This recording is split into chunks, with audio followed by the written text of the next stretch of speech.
Hello दोस्तों, नमस्कार, जय हिंद, वंदे मातरम। स्वागत है आप सभी दोस्तों का एक बार फिर से स्टडी चैनल एजुकेशन वे में। दोस्तों, आज के इस वीडियो में हम बात करने वाले हैं ईवीएस से संबंधित कुछ महत्वपूर्ण प्रश्नों के बारे में।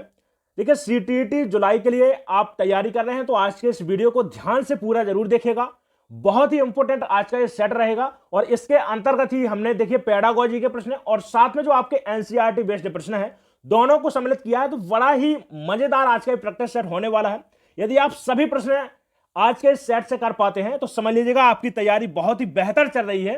ठीक है, चलिए दोस्तों, प्रश्नों की ओर बढ़ने से पहले एक काम कर दीजिएगा कि इस चैनल पर यदि आप नए हैं तो चैनल को सब्सक्राइब कर लें और वीडियो को थोड़ा सा शेयर कर दीजिएगा। ठीक है, चलिए तो बढ़ते हैं अपने पहले प्रश्न की ओर। और पहला ही प्रश्न है आपके सामने स्क्रीन पर। कह रहा है कि इशू को एक सप्ताह के लिए मौसम की रिपोर्ट एकत्रित करने के लिए एक व्यक्तिगत कार्य दिया गया है। नीचे दिए गए आकलन संकेतकों से पहचानने, ठीक है, पहचाने कि इशू कहां गलत हो गई है। तो देखिए, बहुत ही इंपॉर्टेंट प्रश्न है और इसके लिए कमेंट करिएगा। चलिए देखिए, ए ऑप्शन कह रहा है कि वह निष्कर्ष निकालती है कि आर्द्रता में कमी से वर्षा की संभावना बढ़ जाती है। ऑप्शन बी कह रहा है कि वह समझती है कि अधिकतम और न्यूनतम तापमान की सीमा प्रतिदिन भिन्न है। वह हर दिन एक वेबसाइट से क्या करती है भैया, आंकड़े सारणीबद्ध करती है।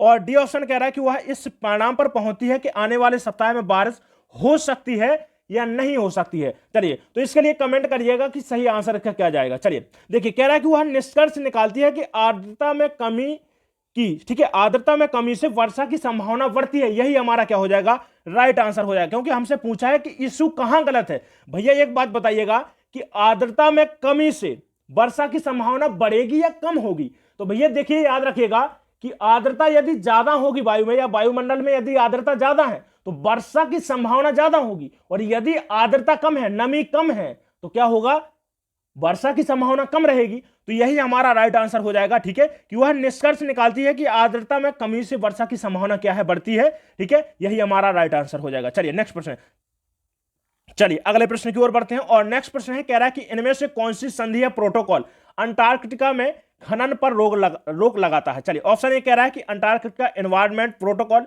जेनेवा प्रोटोकॉल, टोक्यो प्रोटोकॉल और इनमें से कोई नहीं। चलिए, बहुत इंपॉर्टेंट प्रश्न है और ये प्रश्न देखिए हो सकता है कि आपके एग्जाम में पूछ ले। आजकल जो प्रश्नों का लेवल रह रहा है, देखिए कुछ ना कुछ अच्छे प्रश्न पूछे जा रहे हैं। चाहे देखिए अभी बीपीएससी का हाल ही में एग्जाम देखिए किस प्रकार के प्रश्न पूछे जा रहे हैं। भाई आप इमेजिन तक नहीं कर सकते, पढ़ते हम कुछ और हैं, पूछा कुछ और जाता है। तो एक देखिए लेवल याद रखना पड़ेगा आपको कि कुछ भी पूछा जा रहा है। तो मैं ये नहीं कह रहा हूं कि ये प्रश्न अच्छा नहीं है, बहुत अच्छा प्रश्न है। और देखिए जैसे कि जेनेवा प्रोटोकॉल हो गया, टोक्यो प्रोटोकॉल हो गया, इनसे आपका ईवीएस के अंतर्गत यहां से प्रश्न बनते ही बनते हैं।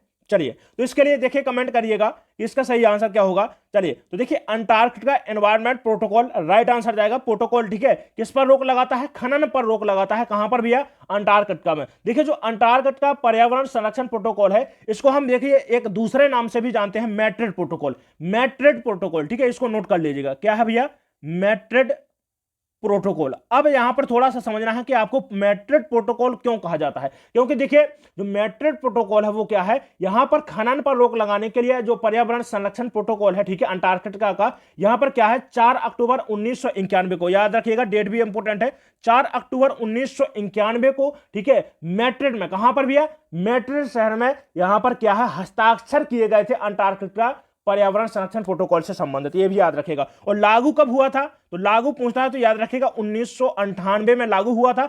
हस्ताक्षर कब किए गए थे, 1991 में किए गए थे। दोनों याद रखेगा। ठीक है, चलिए देखिए, यदि आपसे पूछता है कि खनन पर, ठीक है, खनिज संसाधनों पर या खनन पर रोक कौन से अनुच्छेद में इसका वर्णन किया गया है, तो यह भी याद रखेगा। मैं संविधान की बात नहीं कर रहा हूं, याद रखेगा इसको, संविधान की बात नहीं कर रहा हूं। यह है अंटार्कटिका, ठीक है, अंटार्कटिका पर्यावरण संरक्षण प्रोटोकॉल। और जो अंटार्कटिका पर्यावरण संरक्षण प्रोटोकॉल है, इसका आर्टिकल 7, कौन सा भैया, आर्टिकल 7 है, जो इसमें क्या है, खनिज संसाधनों के खनन पर रोक लगाने को यह कहता है। तो यह भी याद रखेगा, आपसे पूछ सकता है कि कौन सा आर्टिकल है, तो आर्टिकल नंबर 7 है। यह भी याद रखेगा। ठीक है, हस्ताक्षर कब किए गए, 1991 में मैड्रिड में, और लागू कब हुआ, 1998 में हुआ है। ठीक है, यह बहुत इंपॉर्टेंट प्रश्न है, इसको याद रखना है आपको। चलिए नेक्स्ट प्रश्न कह रहा है कि किस शहर को गेटवे ऑफ इंडिया कहा जाता है। तो गेटवे ऑफ इंडिया कहा जाता है, नागपुर सिटी को कहा जाता है। ठीक है, महाराष्ट्र का जो नागपुर सिटी है, इसको गेटवे ऑफ इंडिया कहा जाता है। ठीक है, याद रखेगा इसको, option B is the right answer हो जाएगा। चलिए देखिए, भोपाल पूछा जाता है कि झीलों का शहर किसको कहा जाता है। भैया किसको कहा जाता है, झीलों का शहर किसको कहा जाता है, तो भोपाल को कहा जाता है। इंपॉर्टेंट है, यह भी आपको याद रख लेना है। ठीक है, चलिए नेक्स्ट प्रश्न, चलिए अगला प्रश्न है, कह रहा है कि क्लर्क बी बेबिन पुरस्कार किससे संबंधित है? ऑप्शन ए कह रहा है कि वन्यजीव सुरक्षा से, जल संरक्षण से है, पर्यावरण संरक्षण से और खेल से संरक्षण है।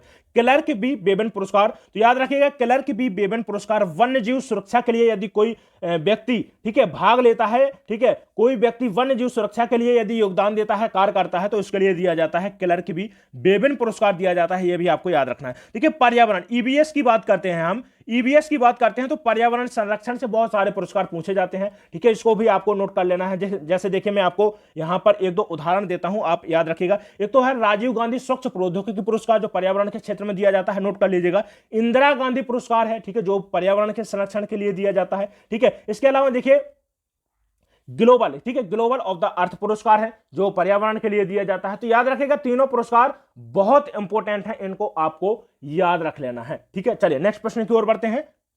चलिए अगला प्रश्न, चलिए नेक्स्ट प्रश्न है, कह रहा है कि एनसीएफ 2005 के अनुसार उच्च प्राथमिक स्तर के विज्ञान की पाठ्यचर्या में निम्नलिखित में से कौन सा अनुशंसित है? चलिए देखिए कह रहा है कि जो एनसीएफ 2005 है, अपर प्राइमरी के लिए विज्ञान की पाठ्यचर्या में निम्नलिखित में से कौन सा यहां पर कथन सही हो जाएगा, इसके लिए आपको कमेंट करना है। चलिए तो देखिए कुछ स्टेटमेंट यहां पर दिए गए हैं और उसी से मिलते जुलते यहां पर आपको ऑप्शन बताना है कि राइट ऑप्शन कौन सा जाएगा यहां पर। चलिए देखिए और यहां पर जो स्टेटमेंट पहले ए है, कह रहा है कि अवधारणाओं को रोजमर्रा के अनुभवों की समझ बनाने से जोड़ा जाना चाहिए। सीधा सीधा बात है, जो एनसीएफ 2005 है, ये बोलता है भैया कि जो भी कक्षा में पढ़ाया जा रहा है उसको परिवेश से जोड़कर पढ़ाएं। जो बच्चे का परिवेश है, उसको परिवेश की बच्चे को समझ होती है, उसका पूर्व ज्ञान होता है, उसने देखे सुनी होती हैं चीजें परिवेश में, और उसी परिवेश से जोड़ करके सभी चीजें बच्चे को बताई जानी चाहिए। तो ये भी हमारा सही हो जाएगा। दूसरा बी कह रहा है कि अवधारणाओं तक, गतिविधियों, प्रयोगों तक पहुंचा जाना चाहिए, यह भी राइट आंसर हो जाएगा। तो देखिए किसी भी कथन में देखिएगा ए और बी है, ऑप्शन यहां पर दूसरा हमारा राइट आंसर हो जाएगा, ए और बी है, ठीक है, यहां पर राइट आंसर जाएगा ऑप्शन दूसरा। चलिए सेकंड सही हो जाएगा। नेक्स्ट प्रश्न, अगला प्रश्न है, कह रहा है कि विक्रमशिला गंगा डॉल्फिन अभयारण्य किस प्रदेश में है? उत्तराखंड में है, बिहार में है, उत्तर प्रदेश में है या फिर असम में है? चलिए तो देखिए विक्रमशिला गंगा डॉल्फिन अभयारण्य की बात करता हूं मैं। तो विक्रमशिला की बात करते हैं तो एक देखिए आपने सुना होगा विक्रमशिला विश्वविद्यालय, विक्रमशिला विश्वविद्यालय के नाम पर ही इसका नाम पड़ा है। और यदि आपसे पूछता है कि विक्रमशिला विश्वविद्यालय कहां पर है, तो याद रखिएगा कहां पर है भैया,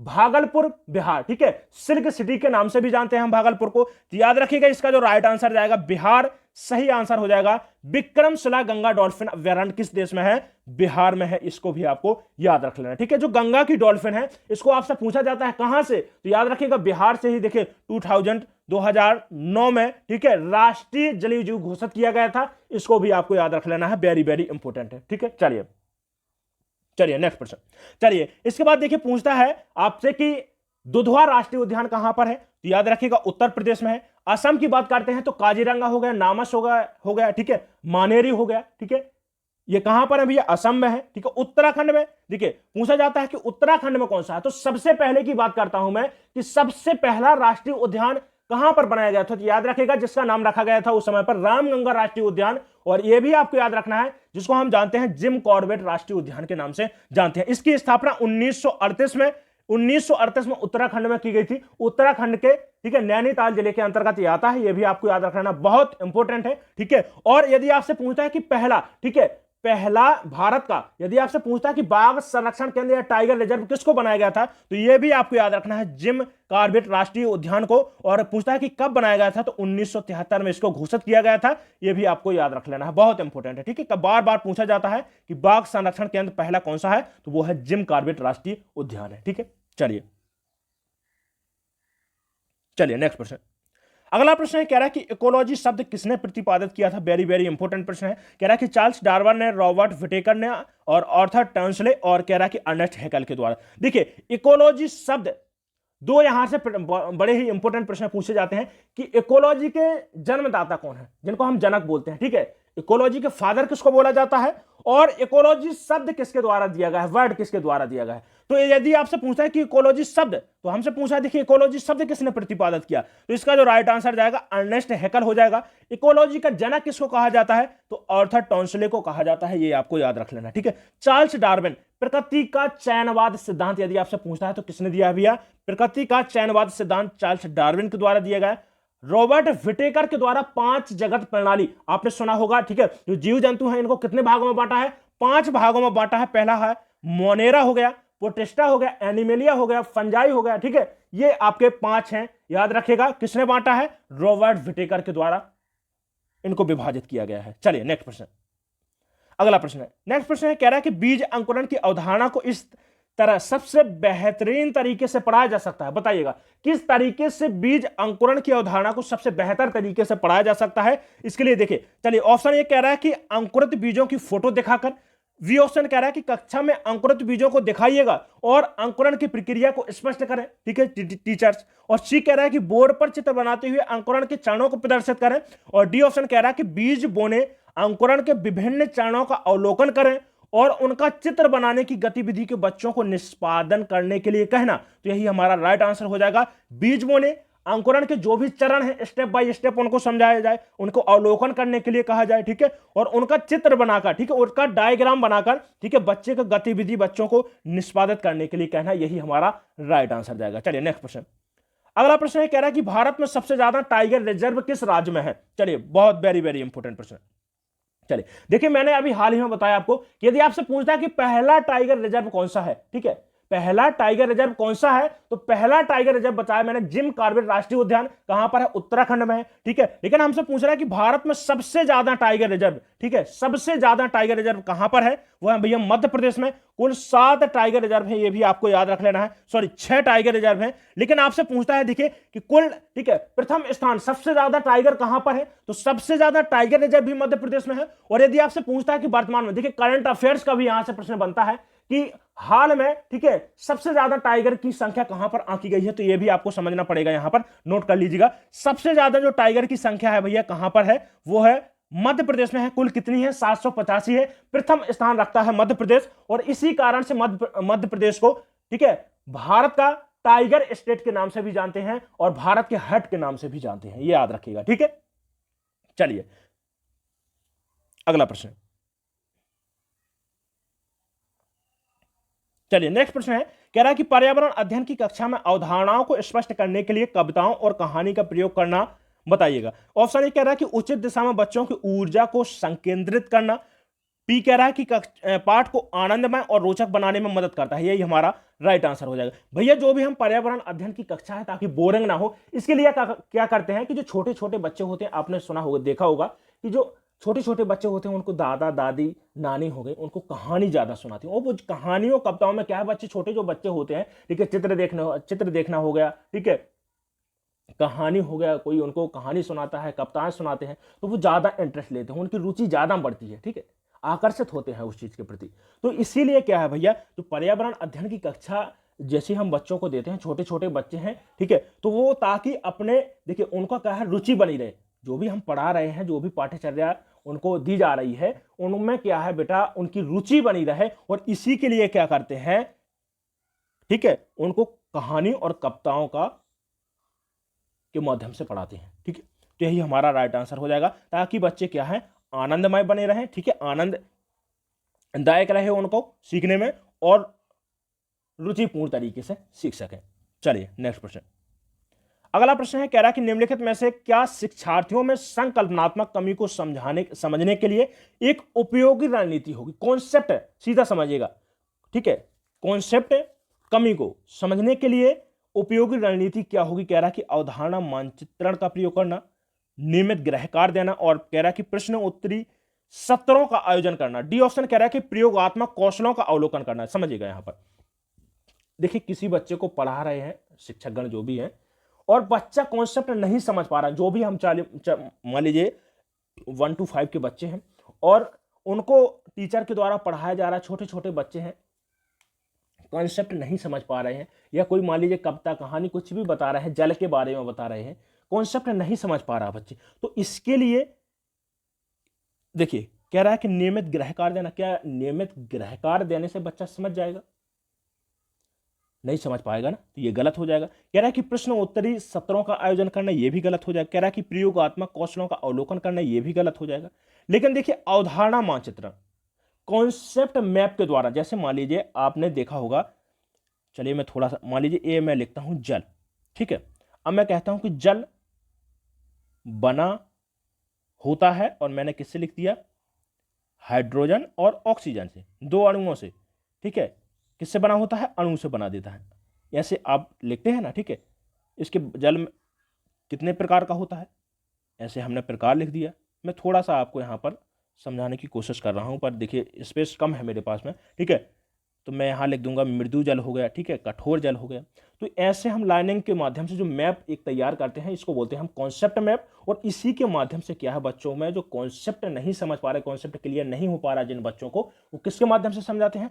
कॉन्सेप्ट मैप के द्वारा उसको समझाते हैं। तो यही हमारा राइट आंसर हो जाएगा। ऑप्शन यहाँ पर ए इज द राइट आंसर। चलिए नेक्स्ट प्रश्न है, कह रहा है कि किसी विशिष्ट क्षेत्र में विशिष्ट रूप से पाई जाने वाली स्पीशीज को क्या बोला जाता है? तो स्थानीय या फिर क्या बोलते हैं कि विशेष क्षेत्रीय स्पीशीज के नाम से जानते हैं। ऑप्शन यहां पर ए इज द राइट आंसर। चलिए नेक्स्ट प्रश्न, अगला प्रश्न है, कह रहा है कि कक्षा में प्रदर्शनों का उपयोग मुख्य रूप से विद्यार्थियों को शामिल करता है। तो दृश्य, श्रव्य और कह रहा है कि गतिबोधक सीखना, श्रवण और गतिबोधक सीखना, और सी कह रहा है कि दृश्य और श्रवण सीखना। ऑप्शन यहां पर सी राइट आंसर हो जाएगा। चलिए अगला प्रश्न है, कह रहा है कि विद्यार्थियों को पढ़ने के लिए और अधिक लड़कियां, ठीक है, लड़कियों को प्रोत्साहित करने के लिए आप निम्न सभी प्रकार को अपना सकते हैं, सिर्फ किसी एक को छोड़कर। चलिए देखते हैं कि किस एक को छोड़कर हम विज्ञान पढ़ने के लिए लड़कियों को और अधिक प्रोत्साहित कर सकते हैं। चलिए कह रहा है कि कक्षा में महिला वैज्ञानिकों को आमंत्रित करें, यह भी सही हो जाएगा, ठीक है। कह रहा है कि विज्ञान के बारे में मिथकों और रूढ़ियों की जांच में शिक्षार्थियों को जोड़ें, यह भी सही हो जाएगा। कह रहा है कि लैंगिक रूप से संवेदनशील भाषा का उपयोग करें और अपने शिक्षार्थियों को ऐसा करने के लिए प्रोत्साहित करें। कह रहा है कि ध्यान रखें कि विज्ञान की कक्षा में लड़कियां हावी रहें, यही हमारा गलत हो जाएगा। तो यही हमारा राइट आंसर हो जाएगा। हमेशा क्या है भैया, जहां पर भी आपको हमेशा केवल यदि इस प्रकार के शब्द देखने को मिलते हैं तो सीधा सीधा आप आंसर लगाइएगा, आपका राइट आंसर जाएगा, ठीक है। ये मैं ट्रिक बता रहा हूं आपको, ठीक है। तो ध्यान रहे कि विज्ञान की कक्षा में क्या है, हमेशा लड़कियां ही हावी रहें, ये गलत हो जाएगा। देखिए लैंगिक पूर्वाग्रह को जहां पर समर्थन दिया जा रहा है वो हमारा आंसर क्या हो जाएगा, गलत हो जाएगा। याद रखिएगा इसको, ठीक है। समावेशी शिक्षा को यदि कहीं पर महत्व दिया जा रहा है, देखिए लड़के को और लड़की को समानता रूप से यदि वहां पर समान रूप से लिया जा रहा है तो वही हमारा राइट आंसर माना जाएगा, ठीक है। चलिए अगला प्रश्न देखते हैं, कह रहा है कि निम्नलिखित में से मानवों की कौन सी ग्रंथि 2 से अधिक हार्मोन श्रवण करती है? तो देखिए पीयूष ग्रंथि है, जिसको हम क्या भैया मास्टर ग्रंथि के रूप में जानते हैं। यदि आपसे पूछता है कि मिश्रित ग्रंथि के नाम से किसको जाना जाता है, तो अग्न्याशय को जाना जाता है। और आपसे एक बहुत ही इंपॉर्टेंट प्रश्न यहां पर पूछा जाता है कि जो अग्न्याशय है क्या बोलते हैं इसको, मिश्रित ग्रंथि के नाम से जानते हैं, जिसमें अंतःस्रावी के भी गुण होते हैं और बहिःस्रावी के भी गुण होते हैं, ठीक है। जो आपका बहिःस्रावी पार्ट होता है इस अग्न्याशय का, पैनक्रियाज का, वो क्या है भैया, हार्मोन्स का श्रावण करता है। और जो अंतःस्रावी पार्ट होता है वो एंजाइम्स का श्रावण करता है, ठीक है। एंजाइम्स को रिलीज करता है जो हमारे भोज्य पदार्थों को पाचन में सहायता करते हैं। और जो आपका बहिःस्रावी भाग होता है, ठीक है, वो क्या है, हार्मोन्स रिलीज करता है। जैसे देखिए इंसुलिन हो गया, ग्लूकागोन हो गया, सोमेटोस्टेटिन हो गया, ये सभी हार्मोन्स रिलीज करता है, ठीक है। तो याद रखेगा। एक और बहुत ही इंपॉर्टेंट प्रश्न बनता है, अग्न्याशय से पूछा जाता है कि लैंगरहैंस आइलैंड कहां पर पाए जाते हैं? तो याद रखेगा अग्न्याशय में ही पाए जाते हैं, इसको आपको याद रख लेना। थायराइड, जो थायराइड है वो गले में पाई जाती है, एच आकार की एक ग्रंथि है, इसको भी आप याद रखेगा, ठीक है। चलिए और देखिए थायराइड जो ग्लैंड होती है, इसी में क्या है भैया कि जो आप क्या है, आयोडीन की कमी से ही क्या है, ग्वाइटर रोग हो जाता है, जिसको हम क्या बोलते हैं, गले में फूला सा होता है, ठीक है, फूल जाता है ना गला, उसको क्या बोलते हैं, घेंगा रोग के नाम से भी जानते हैं इसको। चलिए नेक्स्ट प्रश्न, अगला प्रश्न कह रहा है कि विज्ञान शिक्षक को अधिक अपसारी प्रश्न पूछे चाहिए। देखिए प्रश्नों की बात की गई है, तो यहां पर पहले मैं आपको प्रश्न, अपसारी प्रश्न क्या होते हैं और अभिसारी प्रश्न क्या होते हैं, थोड़ा सा इनके बारे में चर्चा करना है हमको, क्योंकि सीटेट के लिए बहुत ही इंपॉर्टेंट प्रश्न है जो अपसारी प्रश्न है और अभिसारी। निश्चित रूप से यहां से एक प्रश्न मुझे लगता है कि आपके एग्जाम में कहीं ना कहीं निश्चित मिलेगा, 100% गारंटी के साथ में बोलता हूं। चलिए तो देखिए यहां पर कुछ स्टेटमेंट है ABCD और इन्हीं के बेस पर आपको यहां पर आंसर देना है कि कौन सा यहां पर राइट आंसर जाएगा। चलिए कह रहा है कि यह है गहन सोच, ठीक है, गहन सोच को प्रोत्साहित और विकसित करता है, बिल्कुल राइट आंसर है। कह रहा है कि यह विद्यार्थियों को उत्तर सही करने की दिशा प्रदान करता है। कह रहा है कि यह सोचने की युक्ति को विकसित करता है, बिल्कुल राइट है।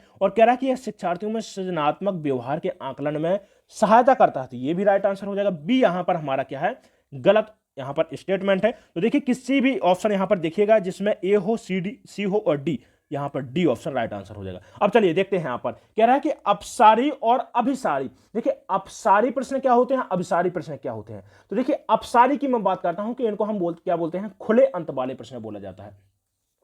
सीधा सीधा ट्रिक सुन लीजिएगा।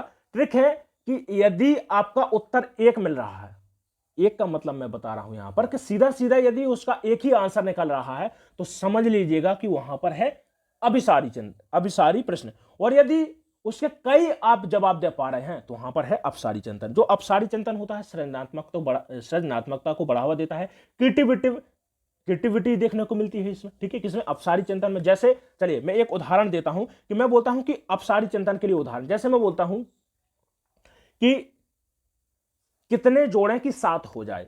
चलिए एक ऐसे ही उदाहरण देता हूं कि कितने जोड़ें कि 7 हो जाए, ठीक है। तो आप कहेंगे सर कि 5 और 2 जोड़ दीजिएगा तो भी 7 हो जाएंगे। आप कहेंगे 4 और 3 जोड़ दीजिएगा तो भी 7 हो जाएंगे, ठीक है। आप कहेंगे कि 6 और 1 जोड़ दीजिएगा तो भी 7 हो जाएंगे। तो कितने सारे आंसर मिल रहे हैं, इसका मतलब है जो आपका प्रश्न है वो क्या है, एक खुले अंत वाला प्रश्न है और एक क्रिएटिविटी को, ठीक है, सृजनात्मकता को बढ़ावा देता है, ठीक है। ये भी याद रखिएगा। तो कैसा हो जाएगा, अपसारी प्रश्न हो जाएगा। अपसारी प्रश्न क्या होता है, मैं बोलता हूं भैया कि उत्तर प्रदेश का कैपिटल क्या है, आप कहेंगे सीधा सीधा लखनऊ है, इसके अलावा कोई आंसर नहीं है, ठीक है। मैं कहता हूं कि बिहार का कैपिटल क्या है, भारत का कैपिटल क्या है, आप कहेंगे दिल्ली है, सिर्फ एक, ठीक है। तो जहां पर सीधा याद रखेगा एक ही उत्तर मिले सीधा सीधा, जैसे मैं कहूंगा कि भैया इंडिया का कैपिटल, आप कहेंगे दिल्ली है, ठीक है। सीधा सीधा क्या बोलेंगे, दिल्ली है, बस एक ही आंसर मिला है। लेकिन मैं बोलता हूं कि दिल्ली कहां पर है, ठीक है, तो कई सारे आंसर यहां पर मिल रहे हैं। जैसे देखिए एक तो बनता है कि भैया भारत में है, दूसरा आंसर बन सकेगा कि एशिया में आता है, ठीक है। तीसरा आता है कि इंडिया में आता, मतलब इंडिया तो बता चुका हूं, ठीक है। तीसरा आता है कहां पर आता है, उत्तर प्रदेश से लगा हुआ है। कई सारे आंसर बन सकते हैं। तो ऐसा, ठीक है, एक प्रश्न है जो कई सारे इसके आंसर निकल रहे हो, उसको हम बोलते हैं अपसारी प्रश्न बोलते हैं। चलिए अगला प्रश्न कह रहा है कि रेशम कीट के जीवन चक्र और रेशम फाइबर के उत्पादन के संबंध में कौन सा कथन सही नहीं है। चलिए तो देखिए कौन सा कथन सही नहीं है, प्यूपा और कोशत विकसित होकर कैटरपिलर बन जाते हैं। देखिए जो प्यूपा है वो क्या है, एक जो लार्वा होता है कैटरपिलर, इसकी ही एक अवस्था है, ठीक है। तो यही हमारा राइट आंसर हो जाएगा, ठीक है।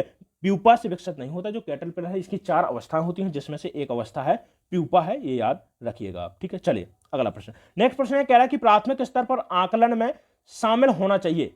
चलिए देखिए किसको शामिल होना चाहिए, कह रहा है कि छोटे बच्चों को उत्तीर्ण और अनुत्तीर्ण श्रेणी के अंतर्गत आंकने के लिए प्रत्येक सप्ताह गृहकार और कक्षाकार दिया जाना चाहिए। चलिए तो प्राथमिक स्तर की बात कर रहा है 1 to 5 के लिए, कह रहा है कि आकलन में क्या शामिल होना चाहिए। बी ऑप्शन कह रहा है कि शिक्षक द्वारा सतत और रचनात्मक तरीके के लिए अवलोकन को बच्चों और अभिभावकों के साथ में, पेरेंट के साथ में बांटना चाहिए। तो यही हमारा राइट आंसर हो जाएगा। देखिए जो आकलन है बच्चों का, उनका क्या है, सतत रूप से किया जाना चाहिए। थोड़ा सा पढ़ा दिया, फिर से बच्चों का आकलन कर लिया, फिर से बच्चों को पूछ लिया, ठीक है। तो लगातार यदि करते रहेंगे तो हमें बच्चों की कमियां भी मालूम पड़ती रहेंगी और हमें पढ़ाने की विधियां, ठीक है, तरीके भी मालूम चलते रहेंगे कि हमें यार किस बच्चे को किस तरीके से पढ़ाना है, बच्चे की व्यक्तिगत विभिन्नता भी मालूम चलती रहेगी, ठीक है।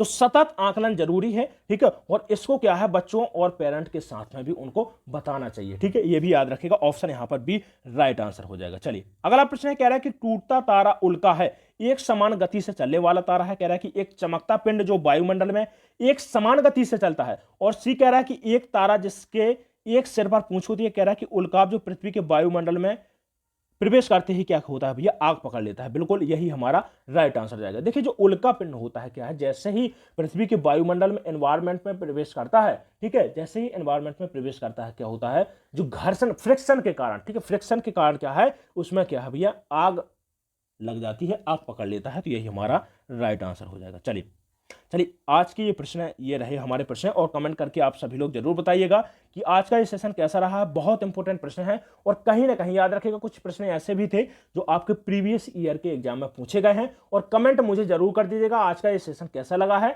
सभी प्रश्न बहुत इंपॉर्टेंट थे, वेरी वेरी इंपॉर्टेंट थे, ठीक है। चलिए तो जो भी भाई बहन नए हैं तो चैनल को सब्सक्राइब कर लें और वीडियो को थोड़ा सा शेयर कर दीजिएगा। चलिए इसके बाद मिलते हैं अगले वीडियो में। धन्यवाद।